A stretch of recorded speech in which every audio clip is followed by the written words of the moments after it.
Originating from just one small 4chan thread in 2019, the Backrooms have become a masterclass in internet horror. Just for context, in case you haven't heard of the Backrooms, like where you 90 years old or living under a rock or something, the Backrooms are a series of levels expanding over several empty rooms and corridors. The area of the Backrooms is impossibly vast, and although majority of the rooms are empty, internet users who have expanded on the lore have added different sections, different layers to the Backrooms, which have involved sometimes furniture, sometimes not, sometimes hostile entities that might try to kill you. The horror icon is so popular now that it has even gotten a actual feature film that is set to be in theaters, in my theaters anyways, in, a couple days or maybe a week or so. Good for them. But what exactly is it about just the Backrooms, empty rooms, that is so frightening? What is it about these images that scares us so much and causes so much unease? Enter the liminal space. Welcome back to Draconic, where Backrooms don't scare us because our entire heads are an empty space. Now, you may be asking yourself, what is a liminal space? What exactly is that? Well, it is kind of the term for feelings that we get during certain times, transitional periods. And I'm going to get to it in a second, but it is basically the term to explain a certain feeling. There are two forms of liminal spaces, which are emotional or physical. The first space is basically the emotional one, is for transitional periods that humans go through where they feel like they are empty or stuck in basically homeostasis, where they are not moving or it is a hard time for them. Puberty was one example that I got. But it's that second option, that physical liminal space, that we'll be focusing on today. The physical, otherwise known as aesthetic liminal space, is basically empty spaces, empty corridors or spaces, and we'll get into specifics in a minute, but it can be images or an actual experience of, for example, walking through an empty terminal at an airport. I am seriously going to kill him. Chop chop. We should just get a better ring light and record at night, man. This is... I have my script in front of me. It's on paper. I don't do it like the new kids do it, where it's literal, like they have teleprompters and shit.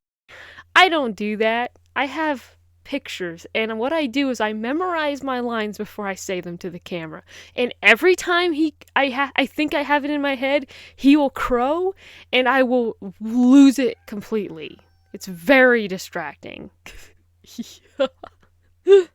Yeah, we just need to invest in better light quality and do it at night, because goddamn. Even worse, we're recording in the morning. I reject this place. As mentioned, being in or seeing these empty spaces can invoke a, uncomfortable or surreal feeling in humans. Examples of liminal spaces can include empty parking garages, waiting rooms, hallways, airplane terminals, or hotel lobbies.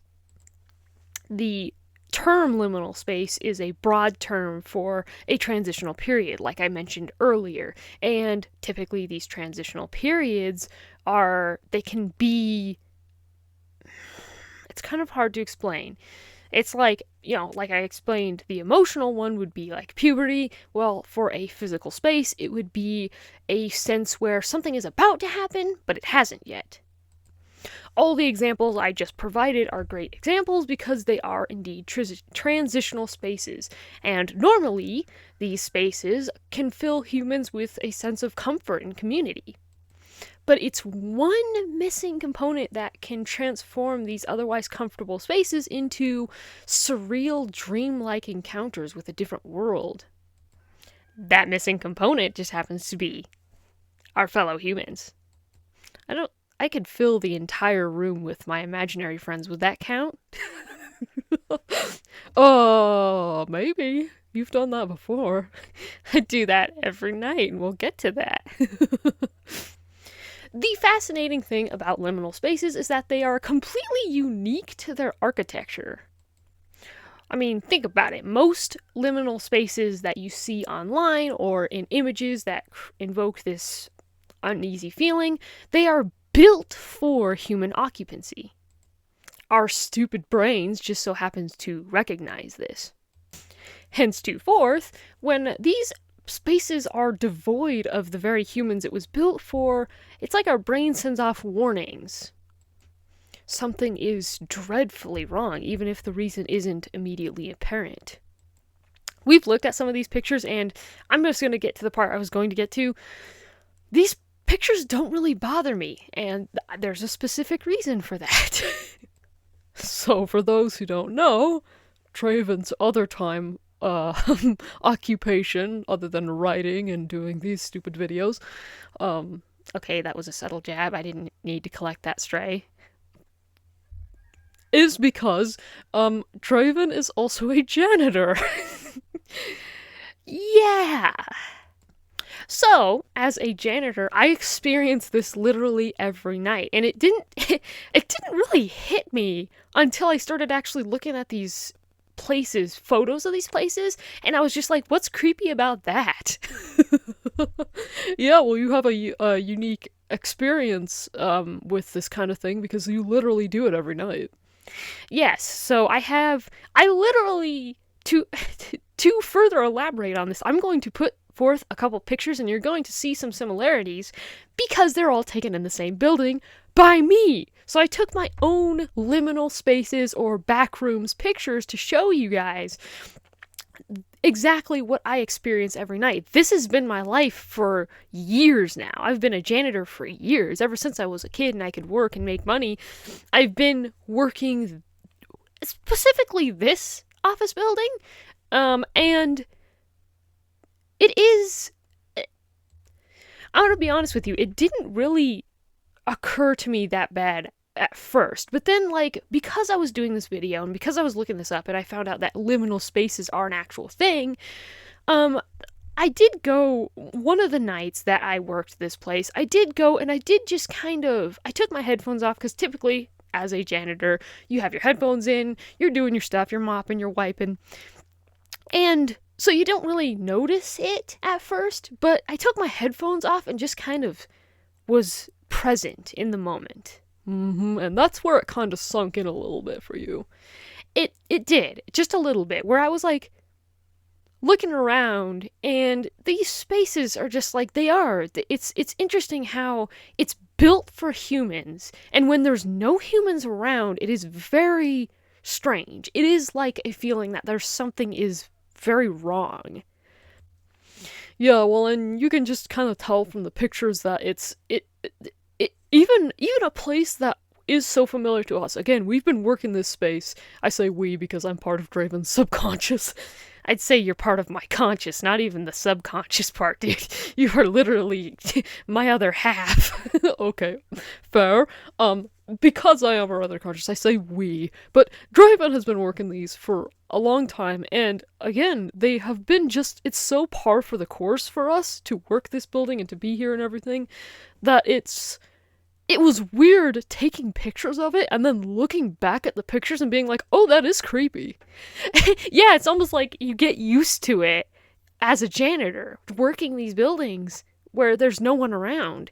Like, you just get used to liminal spaces almost, because it's like, in fact, I feel more uncomfortable when there is a person in there. Well, we're gonna get to the animal aspect of it in a minute, the instinctual thing, but I think that's one of the reasons why you get so freaked out when humans are there. Like, when we were looking this up, I found an interesting connection because it's always bothered you since you were a kid. When there was a person in there when you were doing your work. And I don't think it's just because you don't like humans, right? I don't think it's that. I think it's literally because you're in that liminal space, you're experiencing that liminal space, you've found comfort in that liminal space in a way, right? This is the norm for you. When you go in to clean a building, you expect it to be empty so that you can get the trashes, clean the office buildings, and vacuum and mop and all the things that you do. And when there is a person in there, it's like you're almost a cornered rat with another rat in there, but you don't know where they are and you don't know where they'll pop up. Yeah. That's all I'm gonna say is yeah, but that is like on point. One of the reasons why it creeps me out the most is because you just don't know when when another person, like my mom and I, we warn each other. Sometimes we work together, sometimes we split off and do different sections. But if we are working together, and we know there's another person there, we'll warn each other so that it's not a shock. But it is, even when because like my mom will come to me and be like, hey, there's a gal working back there. I'll be like, ugh, like there's an instant, ugh. Right. Exactly. There's an instant, like, almost fear response. Yeah, because I'll be rolling around my trash cart, and there's a person in there. Yeah, I don't know, like you said, I don't know where they are, and I don't know where they're gonna pop up. Right. But I also happen to live in a forest. A lot of liminal spaces there, but I think there's a different reason for that. Yeah, we just wanted to kind of, that's not even part of the script, we just wanted to inject that in there because this was an interesting one to look up because we were like, wow, this is commonplace for us. Yes, experiencing liminal spaces are literally commonplace for me, at least, and it's interesting, like you said, taking the pictures and then looking back at them and being like, yeah, that does look kind of creepy. But I've been working this space for a long time. Right. Well, I'm sure that people, like, who have been going to a hotel for a long time or who have been using an airplane terminal for a long time, usually finding it bustling with people, if it is empty, I'm sure they would have the same response. Yours is just almost opposite, to where it's like, if there is a person in there, it's more worrying. Yeah. Anyway, back to the actual script.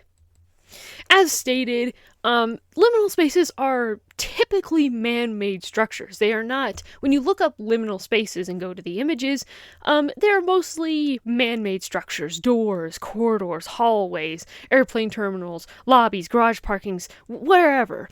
And this is very key to why liminal spaces creep us out so much. For example, an empty forest does not invoke this same feeling because we know forests to be devoid of humans typically. In fact, this is one of the reasons why forests can be soothing to us when we look at pictures of forests or when we're meditating or something, we're maybe picturing a beautiful forest. The reason for this is because it is away from the bustling and riffraff of human society.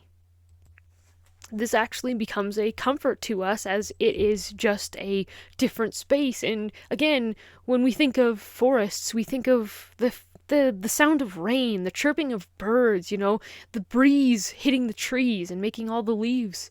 It's very soothing and comforting to us. And yet when it's the same thing in a human structure, it is almost very fearful.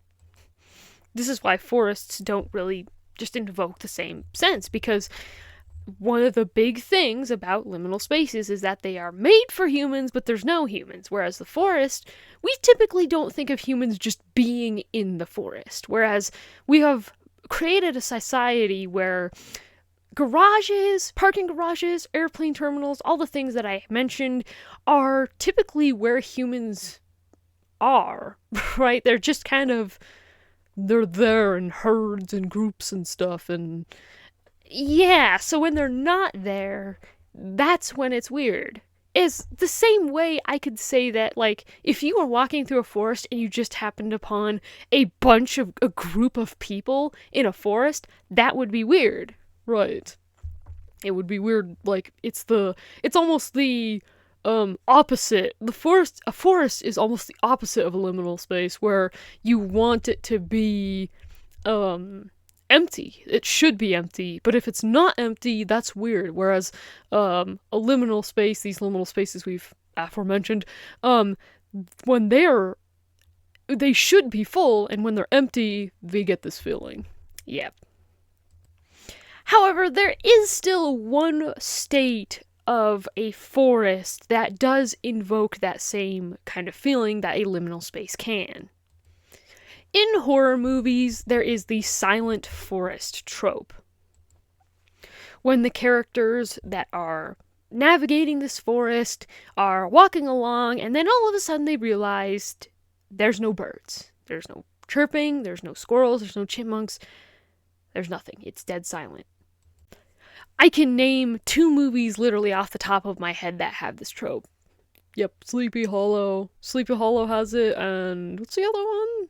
Alien Covenant. When they arrive in the planet and they're just like, oh, this is great, look at all this wheat. The wheat's the size of my head.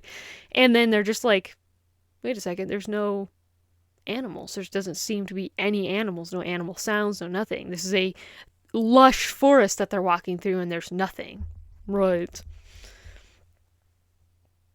It's a horror trope. It's probably been in several different movies. Yeah, it is literally a trope where it's like, oh, do you hear that? Yeah. They typically go like this.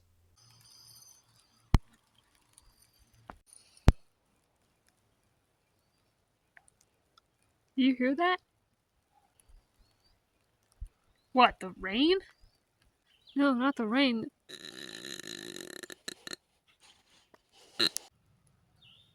What's wrong?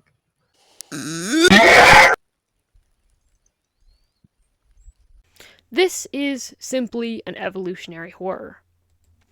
Animals essentially know this by instinct, but humans have used our big brains to learn over time, through thousands of millions of years, that when animals go quiet, that typically means that there's a predator around. Now, there's always a chance that the predator is you, because, a human walking through the forest is bound to disrupt animals and everything like that. But I've walked through my forest before, and there's still chipmunks, there's still birds going, and so it doesn't, obviously I am not a threat to them. Well, I think it's experience too, like you've lived in this forest for a while now, the birds know you're here. I think for people who might go hiking, it might be different, where they're just hiking around where there's no human inhabitation. I would think it would be different, but yeah, I think they're just used to you at some point. Yes, but at the same time, do you really want to take that chance? It could be you. The predator that the birds are signaling could be you. But do you really want to take that chance that you are what's scaring the birds and not something much bigger than you? Silence, absolute silence, can sometimes be very, damaging to our psyche, because it is literally our brain going into overdrive, telling us that there's a predator nearby. This is just another reason why liminal spaces are so frightening. As mentioned before in the post that we just talked about, the idea that it's one thing to be in these empty rooms and be like, oh, those are creepy. It's another whole thing, like we were talking about with the janitor thing. It's another whole thing to be like, oh, there's something in here with me. Yeah, that's when shit gets real, so to speak. Exactly. That's when it's like, oh my god, I gotta get out of here. Just looking at these pictures instills a sense of that silent dread, the stillness before the attack, if you will. Now, the concept of liminality, or liminality, I think it's liminality. Liminality, lemons. Lemons. This concept has been a thing for a long time. Since the 1800s, people have actually wrote about liminal spaces, more so in the emotional sense of this transitional period, but some of it has referenced, transitional spaces physically, but not so much. It has become extraordinarily popular in the last few years. Some of this can be attributed to the popular creepypasta, the Backrooms, but there is also another massive incident that kind of boosted its popularity. 2020 was a big year for a lot of reasons, and one of those reasons was because of a so-called virus, the pandemic, that struck the nation. This virus, along with, regulations, certain regulations, kind of forced people out of the public life. Obviously, this left many public spaces very empty. In March of 2020, the lockdowns were officially initiated, and the boom spike in looking up liminal spaces was huge. People were viewing and searching for these images left and right. And these searches were obviously a direct reflection of the times. This feeling of loneliness and fear and isolation and this want to feel human connection again, and how these liminal spaces, these back rooms, did relate to them, as this was the feeling that a lot of people had at the time, this feeling of just vastness, where did all the people go? I know at least in our state we didn't have big lockdowns. We pretty much just rode through the storm pretty swiftly, but I've seen pictures of bigger cities that were locked down, and the empty pictures of freeways that are actually kind of chilling. Yeah, so yeah, we just kind of rode through the storm. I guess, we didn't have big lockdowns in my state, but I know what you're talking about. I have seen those images of those, the freeways and everything. It just reminds me of 28 Days Later almost. Right, in the beginning where he's walking around and there's just nobody else around. It is creepy, and I can see how people kind of relate to the back rooms and find this kind of familiarity with it almost, where it's that it resonated with people. Right, because it was, I could only imagine what that did to the human psyche, man. It was scary. It was bad for a lot of different reasons, but the pandemic was just bad for, I would say, the thing that it affected out of people was the isolation. Yep, particularly in children. Was isolation and the fear. It made people, I think it made people kind of messed up. I think it kind of did. I think it did too. It seems like after the pandemic, people just became actually insane. Yeah, there is definitely a spike in insanity after the pandemic, and I feel like so much of it was just these young kids and teenagers that had this fright of their life that they were gonna die, and it affects people. If you live through it, it's almost like survivor's guilt. Yeah, exactly. It's like coming back from the war, and it's all my friends are dead. Yes, exactly. So the backrooms are scary for several different reasons. Obviously, the idea of no clipping out of our world and going into this strange and foreign place that is inhabited by hostile monsters is scary, but by far the most scariest thing about the backrooms, and the thing that triggers us the most, is the psychological horror that is liminal spaces. As said before, this didn't even come from this wasn't even the adding the levels and adding the idea of what this kind of is wasn't even a concept. It was just a picture. Right. Just the picture alone was so powerful that it inspired a ton of people to make all this lore about it, which I think is very interesting. Yeah, yeah, before even the monsters, and before, I think one of the first Backrooms videos I saw, there was a monster chasing the guy, and I'm like, oh, that's interesting, but like, I didn't know that it was just a simple picture. Like, it started off from one simple picture of this, what was it, hobby town or something like that, that was under renovations. Yeah, I think it was something like that. There was under renovations, and now that it's completely gone. But yeah, I was somebody who took pictures of the inside of these rooms, and holy that's just, it's scary. It's messed up, you know? And again, before all the lore about it came out, it was just the picture alone that instilled this like deep fear of like surrealness and stuff, which is just very interesting. I will definitely be wanting to see it in the theaters. That'll be very interesting. Yeah, well, it was directed by the same guy who made the YouTube video series, which we have not watched. But I think it'll be very interesting. Yeah, I'll definitely want to watch them and see, you know, before I see the movie. Because I've never been that interested in the Backrooms. Now I kind of am actually looking it up and researching it. It's interesting the reasons why it's scary to us. Yeah.